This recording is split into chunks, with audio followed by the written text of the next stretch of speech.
From Iowa.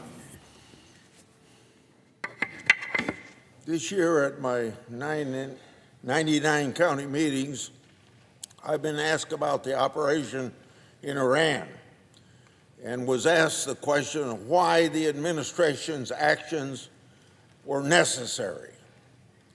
For starters, there's historic reasons why the United States must address threat of Iran. Death to America, we hear from over there. And that is death to individual Americans. Just recently, last week, for instance, there was an Iraqi indicted, captured overseas, brought to the United States because his sole purpose was to kill people, including even here in America. If you go back to 1979, when it started, Iranian revolutionaries almost immediately seized the U.S. Embassy in Tehran and held 52 Americans hostage for 44 days. One of those Foreign Service officers was a native of Waverly, Iowa. 4 years later, Iranians-backed terrorist groups carried out a suicide car bombing at the U.S. Embassy in Beirut and drove 2 truck bombs into the Marine Corps barracks in Beirut, killing over 250 Americans. In 1996, the Iranian regime carried out another truck bombing near a U.S. Air Force housing complex in Saudi Arabia, killing 19 Americans and wounding more than 370. In 2007, the Islamic Revolutionary Guard Corps carried out a plot in Iraq that killed 5 members of the U.S. Armed Services and wounded 3 others. And then we all know how destructive the bomb that we call the improvised explosive device that was buried and either killed about 600 American service people and wounded many others. Now, what's more is that the regime also continues its efforts to build nuclear weapons. In 2003, the International Atomic Energy Agency, also known as the IAEA, revealed Iran had engaged in a variety of clandestine nuclear-related activities. In 2005, the IAEA Board of Governors found Iran in non-compliance with agency's safeguards agreements. In 2014, the Director of National Intelligence reported to Congress that Iran had made substantial progress with its nuclear program. In 2025, the IAEA declared that Iran had enough enriched uranium, just short of weapon grade, to potentially make 9 nuclear bombs. So, Iran is not a distant or theoretical threat. It's a direct U.S. national security concern. A nuclear-capable Iran would be able to expand its support for global terrorism, threaten American forces across the region, and put our allies at immediate risk. Over time, Iran's capability could extend beyond the region, increasing the risk to American homeland itself. This presents a clear threat that the United States could not afford to ignore. I am happy that President Trump took action to address This threat that seven previous presidents did not consider necessary, and I remain hopeful that a long-lasting peace agreement can soon be reached. I yield the floor. Suggest the absence of war. Clerk will call the roll. Ms. Alsobrooks.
Mr. President.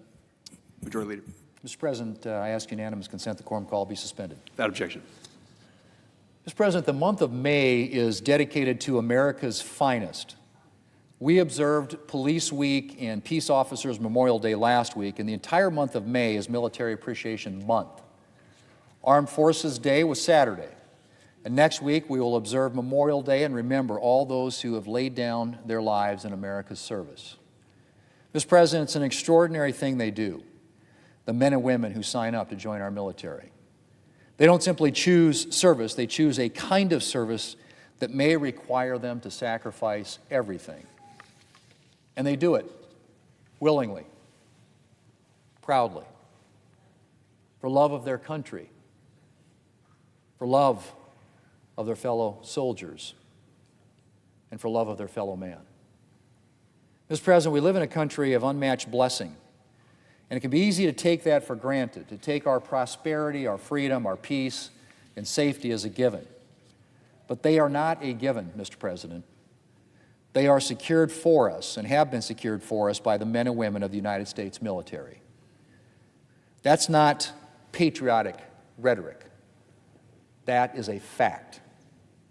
None of the blessings we enjoy as citizens of the United States would last long in the absence of the men and women who commit their lives to defending them. Mr. President, my job as a senator gives me the privilege of regularly getting to interact with our military men and women. That might be at Ellsworth Air Force Base, talking to airmen about recent B-1 or MQ-9 combat operations or the fast-approaching B-21 mission. It might be welcoming home South Dakota National Guard troops or our 114th Fighter Wing from a deployment. Or it might be greeting veterans on an honor flight here in Washington, D.C. It is a privilege, Mr. President, to talk to men and women who've not only chosen to serve a cause greater than themselves, but have committed to giving their lives for that cause if necessary. Their pride, their professionalism, their enthusiasm, their wholehearted embrace of our country's ideals. There is nothing more inspiring and uplifting than meeting the men and women of the United States military.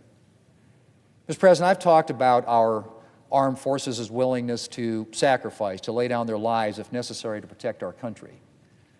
And across the river from the Capitol building where we stand, at Arlington National Cemetery, rows upon rows of white markers bear witness to the men and women who have made that ultimate sacrifice.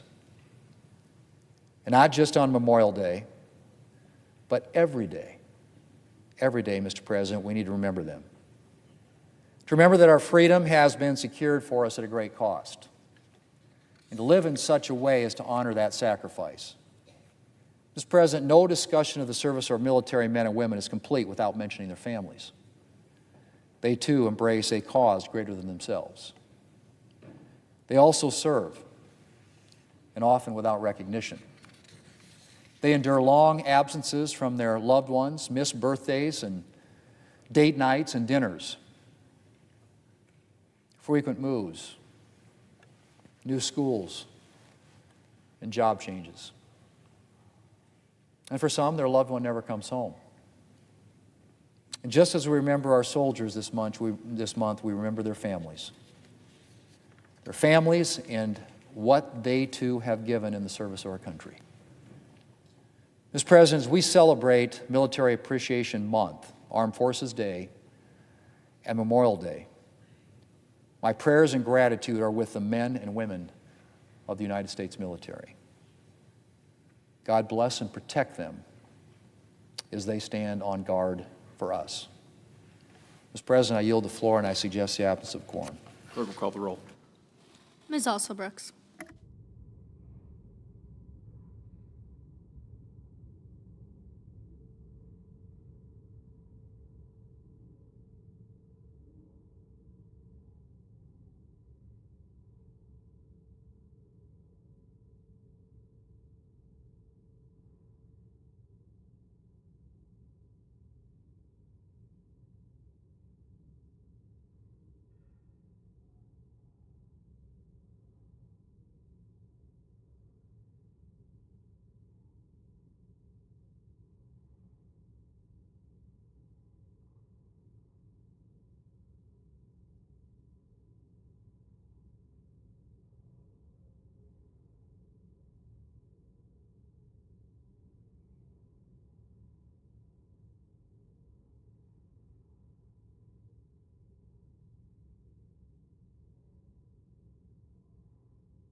Mr. President, Democrat Leader. I ask unanimous consent the quorum be dispensed with. Without objection. Well, let me first talk about this DOJ slush fund.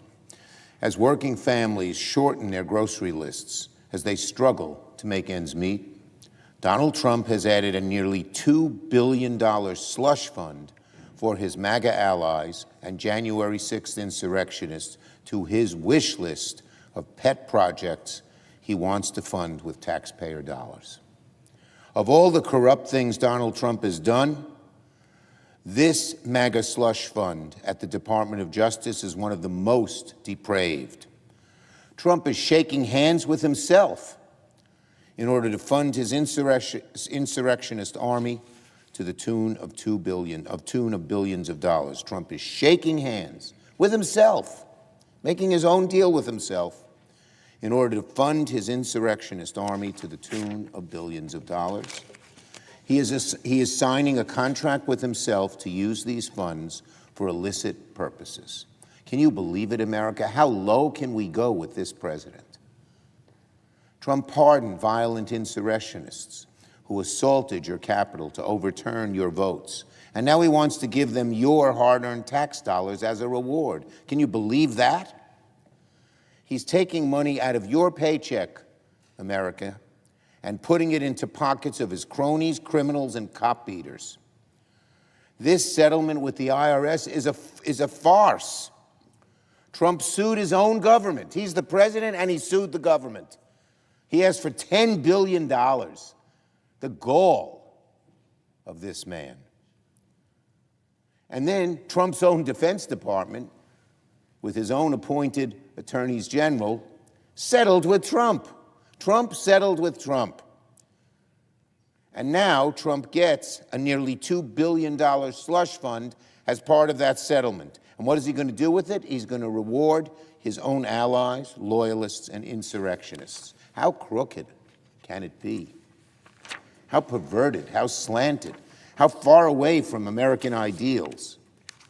No president, none, should be able to use the Department of Justice as a personal rewards program for the people who helped him attack our democracy. Again, America, he sued America for $10 billion. And then he settled with himself and said, okay, I'll settle for $2 billion, and then I can use that to aid my cronies. America, you're listening? What is this guy doing? We've never seen anything like this. Even in the worst and most corrupt administrations we've had, we've never seen anything like this. It's self-dealing, it's corruption, it's abuse of power, and it's happening in broad daylight. Where are our Republican colleagues when something so abysmal, so low, so degrading to what America is all about? Where are they? Shrugging their shoulders, whatever Donald Trump wants, let him do, even though we know what a bad human being he is.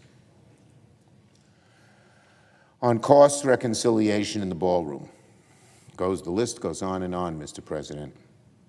As costs continue to skyrocket, Americans know exactly who's making their lives harder: Donald Trump. The New York Times Siena poll this morning found that just 37% of Americans approve of Trump. Only 37% of Americans approve of Trump.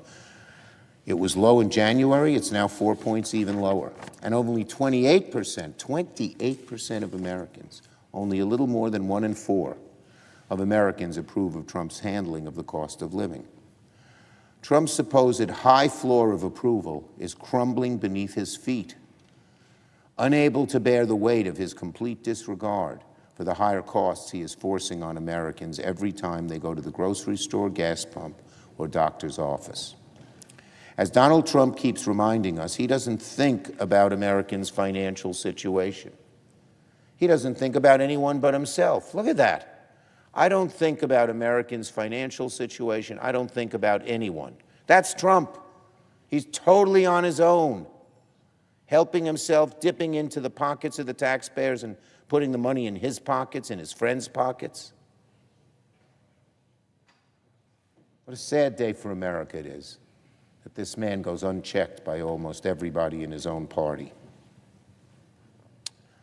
And when inflation is at its highest cost in years, costs are growing faster than wages, and the price of everything from gas to groceries to health care is through the roof, Donald Trump demands that Americans shell out $1 billion for his golden ballroom and tens of billions of dollars more for his masked secret police force. At the very moment Americans are asking, how do I make ends meet? Donald Trump is asking, how do I get taxpayers to fund my vanity projects? And as I mentioned, Senate Republicans, unfortunately, are going right along with him. Instead of changing course in the face of Americans' outcry, Donald Trump and Senate Republicans are doubling down on their ballroom. In the reconciliation birdbath over the weekend, Democrats successfully derailed Republicans' ballroom proposal. But now Republicans are scrambling to reinsert a new ballroom provision into their bill. Now Republicans are scrambling over what comes next, whether they try to shove the ballroom back in, hide it somewhere else, or quietly retreat, because Democrats exposed it. But either way, the point is clear.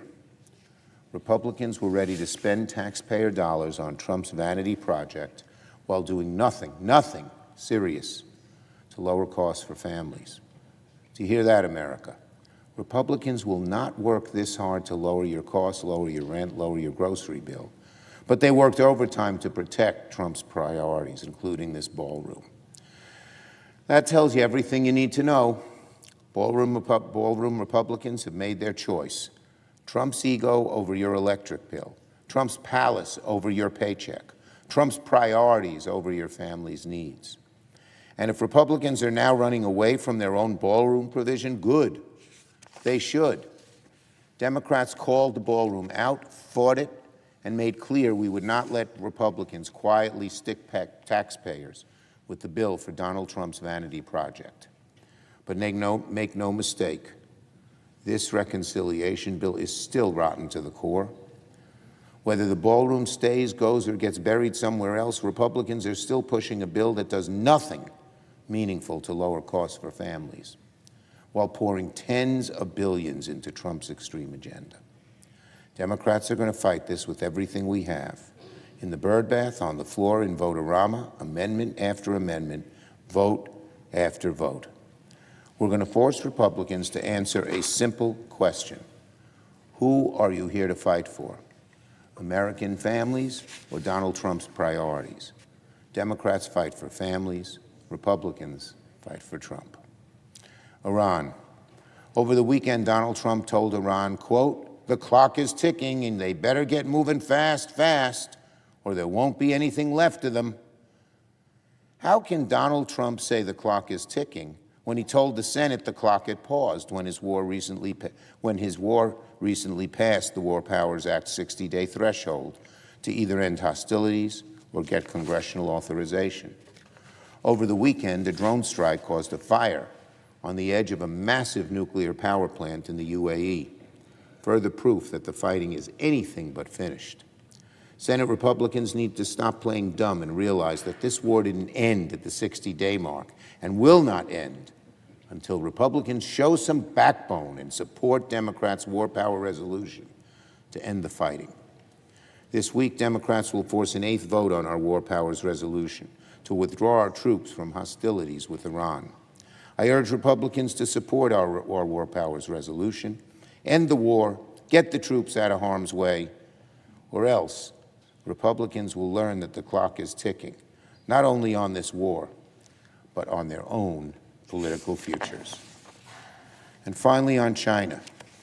Donald Trump returns from his trip to China with virtually nothing to show for it, other than some photo ops. It seems to like photo ops more than making the world a better place. In exchange for a photo op with Xi Jinping, Trump cast doubt on America's commitment to supporting Taiwan, failed to secure any meaningful Chinese actions to stem the flow of fentanyl into America, allowed the Chinese party to continue owning American farmland, neglected to safeguard America's lead in the AI and semiconductor race, and did nothing to protect U.S. manufacturers from competitors in China. The American people don't care about Donald Trump's latest red card photo op with foreign dignitaries. They care whether he fights to defend their interests from the Chinese Communist Party. And as always, Donald Trump, with his son and business manager in tow, put his own interests and ego first in Beijing, to the detriment of American workers, American farmers, American families, American manufacturers. What a disgrace. Yield the floor.